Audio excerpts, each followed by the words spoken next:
नमस्कार दोस्तों, मेरा नाम चंदन पलवार और मैं आप सभी का स्वागत करता हूँ इस YouTube चैनल में। तो फ्रेंड्स, मैं आज एक बहुत ही ज़्यादा बेहतरीन टॉपिक आप लोगों के लिए लेके आया हूँ। ये एक ऐसी न्यूज़ है जो इस टाइम पे मेरे हिसाब से आप में से काफ़ी ज़्यादा लोगों को नहीं पता होगी न्यूज़।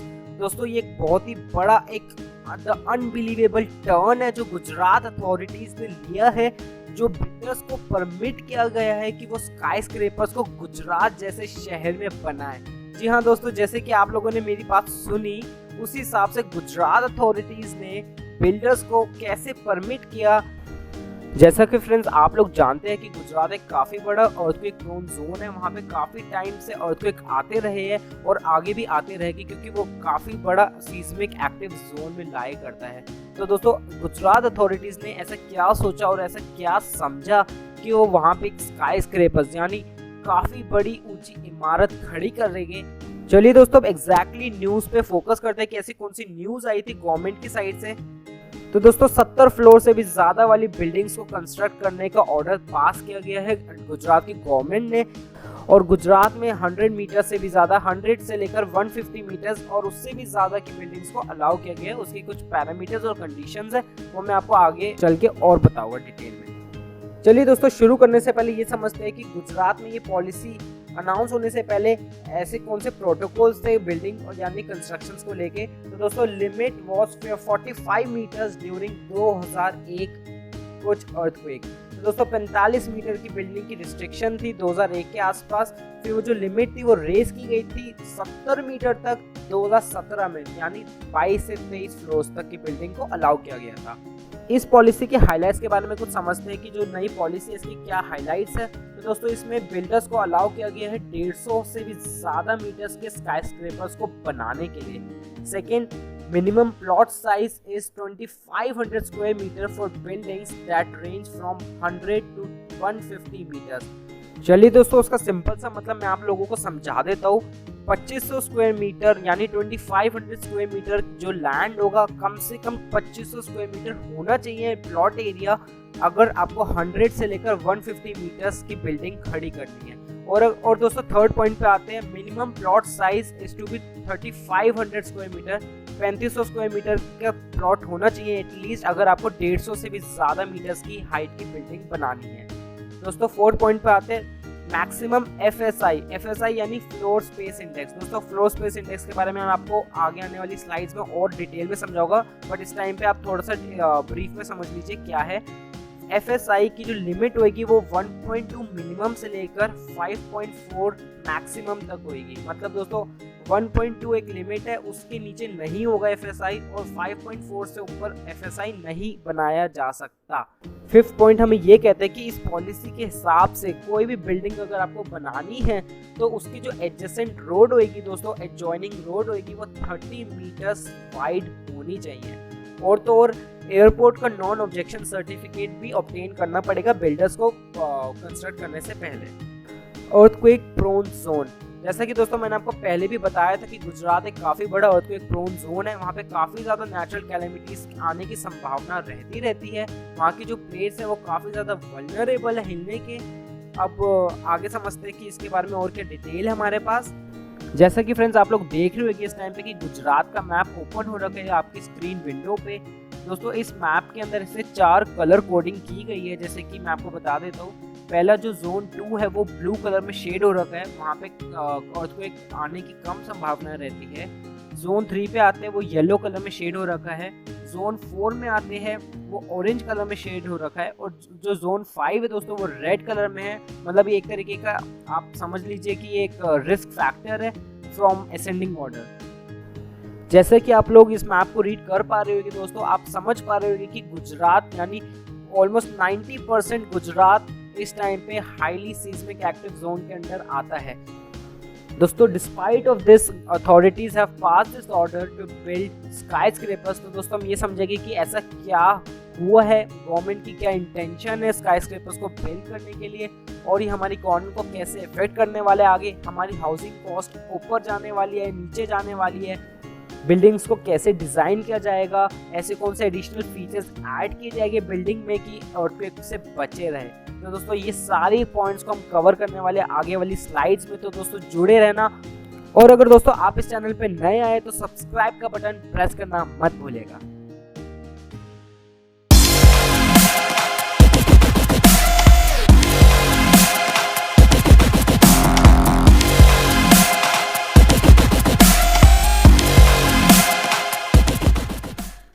वेलकम बैक दोस्तों। चलिए दोस्तों, अब समझते हैं कि 5 सिटीज जो गुजरात के अंदर है जिनको परमिशन मिली है वो कौन सी है। तो दोस्तों सबसे पहली सिटी है अहमदाबाद, फिर गांधीनगर, फिर राजकोट, वडोदरा एंड सूरत। चलिए दोस्तों, मैं आपको बता देता हूँ कि urban development and urban housing department जो इस पॉलिसी को रेगुलेट कर रहा है या फिर इसको मॉनिटर कर रहा है, उन्होंने पब्लिक सजेशंस और पब्लिक ऑब्जेक्शंस, अगर कोई आपके ऑब्जेक्शंस है तो उसको इनवाइट कर रहा है विद इन 60 डेज। चलिए दोस्तों, फ्लोर स्पेस इंडेक्स का मतलब समझते हैं, ये हमें आगे और अच्छे से हेल्प करेगा इस वीडियो को समझने के लिए। तो दोस्तों इसका सिंपल सा मतलब ये है कि this is the ratio of the total area of the floors to the total plot area. और तो और फ्रेंड्स, मैं आपको बता देता हूँ कि कंस्ट्रक्शन जो बिल्डर्स कंस्ट्रक्ट करेंगे बिल्डिंग को, वो FSI रेंज के अंदर ही होनी चाहिए जो गवर्नमेंट या फिर अथॉरिटीज सेट करती है FSI रेंज। इसके कुछ फैक्टर्स होते हैं दोस्तों कि FSI को कैसे सेट किया जाता है। जैसे कि मैं आपको एक एग्जांपल देता हूँ, सॉइल इंजीनियरिंग एक बहुत ही बड़ा फैक्टर है जो FSI को रेगुलेट कर सकता है, यानी ऊपर कर सकता है या फिर नीचे कर सकता है। तो दोस्तों सिंपल सा फॉर्मूला है, FSI is equal to floor space covered in all floors upon area of the plot. चलिए फ्रेंड्स, अब समझते हैं कि हाउ टू कैलकुलेट FSI। तो दोस्तों मैं आपको बता देता हूँ कि ये जो स्लाइड है स्पेसिफिकली आपके लिए काफ़ी इंपॉर्टेंट होने वाली है। आपको आगे आने वाली वीडियो इसी के बिहाफ पे समझ आने वाली है। तो फ्रेंड्स मैं आपको एक एग्जांपल देता हूँ कि FSI को कैसे कैलकुलेट किया जाता है। तो दोस्तों सबसे पहले हम एज्यूम कर लेते हैं कि एक प्लॉट है हमारे पास 2000 स्क्वायर मीटर का। अब जो बिल्डर है वहाँ पे 8000 स्क्वायर मीटर का कवर्ड एरिया बनाना चाहता है या फिर कंस्ट्रक्ट करना चाहता है, मतलब उसको 8000 स्क्वायर मीटर के हिसाब से उसको बिल्डिंग खड़ी करनी है। या तो वो पूरे 2000 स्क्वायर मीटर में अपनी बिल्डिंग खड़ी कर सकता है और उसमें ऐसे वो 4 फ्लोर डाल सकता है, यानी 2000 square metre into 4 is equals to 8000 square metre. जैसे कि आप लोग ध्यान करेंगे, कोई ऊंची बिल्डिंग में आप गए होंगे तो आपको समझ आएगा कि वहाँ पे जो एक्चुअल बिल्डिंग का एरिया होता है वो कम होता है और जो प्लॉट का एरिया होता है वो काफ़ी बड़ा होता है। उसमें वो कुछ और एमिनिटीज़ को ओपन करते हैं, जैसे कि कोई स्विमिंग पूल ओपन हुआ है या फिर कोई शॉपिंग कॉम्प्लेक्स ओपन हुआ है या फिर कोई जैसे कॉफ़ी या फिर स्टारबक्स की कॉफ़ी ओपन हो रखी है, मतलब वो पूरी बिल्डिंग को कवर नहीं करते हैं। चलिए दोस्तों, अब समझ लेते हैं कि 400 स्क्वायर मीटर के आसपास ही उसको बिल्डिंग कंस्ट्रक्ट करनी है, यानी वो जो बाकी का जो 1600 स्क्वायर मीटर है वो उसको बाकी और एमिनिटीज़ के लिए रखना है प्लॉट में अवेलेबल। इसका मतलब दोस्तों, अगर हमें टोटल फ्लोर्स निकालने हैं तो हम 8000 square metre divided by 400 square metre, यानी जो हमारा बिल्डिंग का एक्चुअली एरिया है इज इक्वल्स टू अगर हम करते हैं तो वो 20 फ्लोर्स आ जाता है। मतलब 20 फ्लोर की इमारत उसको खड़ी करनी पड़ेगी 400 स्क्वायर मीटर के एरिया में, और जो उसका प्लॉट साइज है वो फिर भी अभी 2000 स्क्वायर मीटर है, यानी उसका 1600 स्क्वायर मीटर पेंडिंग है। चलिए दोस्तों, अब हमारे पास एसेंशियल फिगर्स आ चुकी है FSI कैलकुलेट करने के लिए। तो दोस्तों हम जितनी भी फिगर्स है वो फॉर्मूले में इम्प्लीमेंट करते हैं। तो दोस्तों floor space covered in all floors यानी 8000 square metre divided by area of the plot यानी 2000 स्क्वायर मीटर, तो इसी हिसाब से 4। तो दोस्तों इसमें इस केस में FSI 4 माना गया है। चलिए दोस्तों, अब ये समझते हैं कि 70 फ्लोर पॉलिसी को गुजरात के अंदर क्यों इनिशिएट किया गया है। तो दोस्तों सबसे पहला फैक्टर ये है कि आइकॉनिक बिल्डिंग्स को कंस्ट्रक्ट किया जाएगा, ये सबसे बड़ा फैक्टर है। सेकंड फैक्टर ये है कि ये सिटीज़ को अट्रैक्टिव किया जाएगा, मतलब लंबी लंबी बिल्डिंग्स, ऊंची ऊंची इमारतें के बाद जो सिटीज़ होगी काफ़ी ज़्यादा अट्रैक्टिव दिखने लगेगी। ये फॉरेन डायरेक्ट इन्वेस्टमेंट्स को इंक्रीज करेगा। ये गवर्नमेंट का कहना है कि FDIs को काफ़ी ज़्यादा इंक्रीज करने वाला है आगे आने वाले टाइम में। और तो और दोस्तों, गुजरात के अंदर अर्बन लैंड की काफ़ी ज़्यादा स्कार्सिटी भी मानी गई है और horizontal development requires more land. दोस्तों हॉरिजॉन्टल डेवलपमेंट और वर्टिकल डेवलपमेंट, ये दो तरीके की डेवलपमेंट मानी जाती है किसी भी सिटी या फिर किसी भी एरिया के अंदर। तो हॉरिजॉन्टल डेवलपमेंट काफ़ी ज़्यादा एक्सपेंसिव मानी गई है क्योंकि उसमें काफ़ी ज़्यादा लैंड यूज़ होएगा।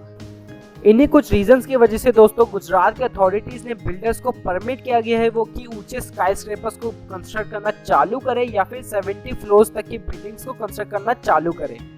चलिए दोस्तों, अब सबसे ज्यादा अहम बात पे आते हैं कि हाउसिंग कॉस्ट क्या होने वाली है। क्या हाउसिंग कॉस्ट बढ़ने वाली है और भी ज्यादा, क्योंकि ऊंची ऊंची बिल्डिंग बनने वाली है, तो हाउसिंग कॉस्ट क्या पता बढ़ जाए लोगों की वहां पे, या फिर हाउसिंग कॉस्ट कम होने वाली है।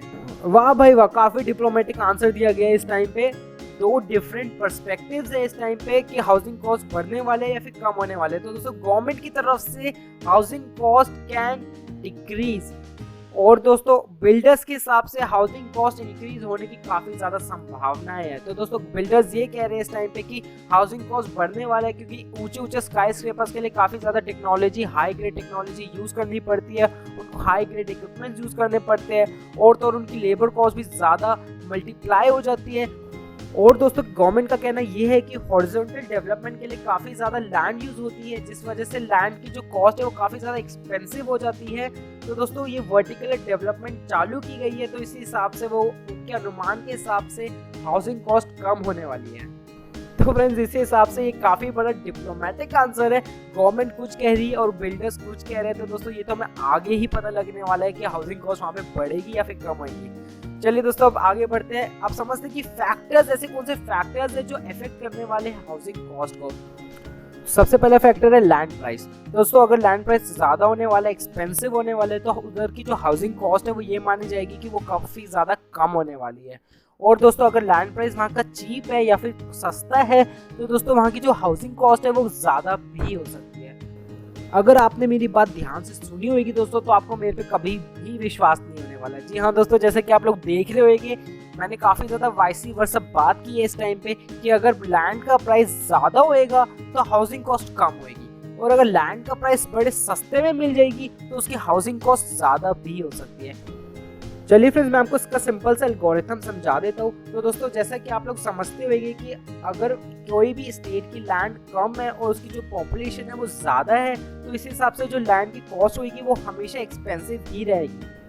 और दोस्तों अगर किसी स्टेट में अगर लैंड ज़्यादा है और उसकी जो पॉपुलेशन है वो कम है, तो उस हिसाब से उसकी जो लैंड है वो काफ़ी चीप होने वाली है। दोस्तों जो सेकेंड फैक्टर है जो हाउसिंग कॉस्ट को अफेक्ट कर सकता है वो है डिमांड। लोगों की कितनी डिमांड है स्काई स्क्रैपर्स या फिर हाउस को खरीदने की, वो काफ़ी बड़ा एलिमेंट्री फैक्टर है। थर्ड फैक्टर है सीनिक व्यू, वहाँ का आसपास का क्या व्यू है, अच्छा है कि बुरा है। फोर्थ फैक्टर है पोल्यूशन, ये काफ़ी ज़्यादा कॉमन फैक्टर है दोस्तों। और दोस्तों बाकी है अदर्स, जैसे कि और भी कुछ फैक्टर्स है वो हम बाद में डिस्कस करेंगे। चलिए दोस्तों ये समझते हैं कि अर्थक्वेक और नेचुरल कैलेमिटीज जो गुजरात के अंदर आने की संभावना है, उसके कंसर्न्स को कैसे प्लान किया गया है गुजरात अथॉरिटीज में। तो फ्रेंड्स मैं आपको बता देता हूँ कि स्पेशल टेक्निकल कमेटी को डेवलप किया जाएगा, फॉर्म किया जाएगा स्टेट के अंदर।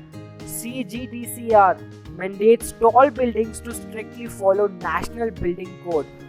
तो दोस्तों जो CGDCR कमेटी है उन्होंने मैंडेटरी करा है बिल्डर्स को कि वो नेशनल बिल्डिंग कोड असाइन करेंगे बिल्डिंग को बनाते टाइम, और वो काफ़ी सर्टेन डिजाइनिंग गाइडलाइंस को फॉलो करेंगे। और तो दोस्तों जैसे कि मैंने आपको बताया था कि बिल्डिंग की जो एडजॉइनिंग रोड होगी वो कम से कम 30 मीटर्स के आसपास होनी चाहिए। तो दोस्तों ऐसी कोई टनल तैयार की जाएगी बिल्डिंग्स में जो अर्थक्वेक इवैक्यूएशन टनल मानी जाएगी, और दोस्तों proper disaster management plan initiate किया जाएगा। चलिए फ्रेंड्स अब आगे बढ़ते हैं। अब ये समझते हैं कि मैंडेटरी फीचर्स बिल्डिंग्स के अंदर क्या होने वाले हैं। तो दोस्तों सबसे पहला जो फीचर है वो ये होने वाला है कि parking should be fitted with EV charging stations. तो दोस्तों ईवी यानी इलेक्ट्रिक व्हीकल्स। दोस्तों जैसा कि आप लोग जानते हो कि इस टाइम पे काफ़ी ज़्यादा इलेक्ट्रिक ज़माना आने वाला है। इस टाइम पे काफ़ी ज़्यादा कंपनीज ने इलेक्ट्रिक कार्स या फिर इलेक्ट्रिक व्हीकल्स को इंट्रोड्यूस भी किया है रिसेंटली, और दोस्तों आने वाले टाइम में सिर्फ और सिर्फ इलेक्ट्रिक व्हीकल्स ही होने वाली है रोड पे। और तो और दोस्तों ये ग्रीन इंडिया मिशन को काफ़ी ज़्यादा प्रमोट करने वाली है ये बात।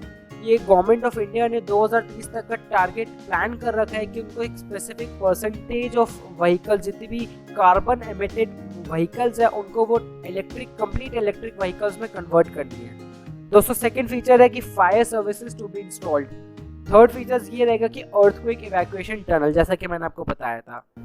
फ्रेंड्स अगर आपको ये वीडियो पसंद आई है तो इस पर लाइक और कमेंट करना मत भूलेगा। और दोस्तों अगर आपने अभी तक सब्सक्राइब इस चैनल को नहीं किया है तो प्लीज इसको सब्सक्राइब कर दीजिए। चलिए दोस्तों इसी के साथ मैं आपसे इजाजत लेता हूँ। जय हिंद, जय भारत।